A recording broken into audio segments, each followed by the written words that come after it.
Governor Sindh Kamran Khan टेसवरी की सैयद गुलाम नबी शाह अल मारूफ समंदरी बाबा के 31वीं सालाना उर्स की तकरीबात में शिरकत। गवर्नर सिंध ने मज़ार पर फूल रखे और फातिहा ख्वानी की, जबकि मुल्क और सूबा की तरक्की और खुशहाली के लिए दुआएं भी की। जबकि इस मौका पर मुत्तहिदा कौमी मूवमेंट सरबराह डॉक्टर खालिद मकबूल सदीकी, एडमिनिस्ट्रेटर कराची डॉक्टर सैयद सैफुर रहमान भी उनके हमरा थे। जबकि गवर्नर सिंध को समंदरी बाबा गुलाम नबी सरकार के जानशीन सैयद जौहर मजीद ने उनको दौरा कराया और बाबा की करामात के बारे में बताया।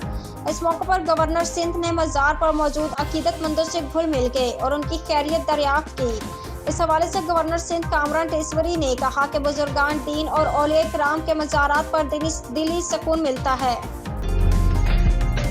उम्दा में पकाएं और जी भर के खाएं।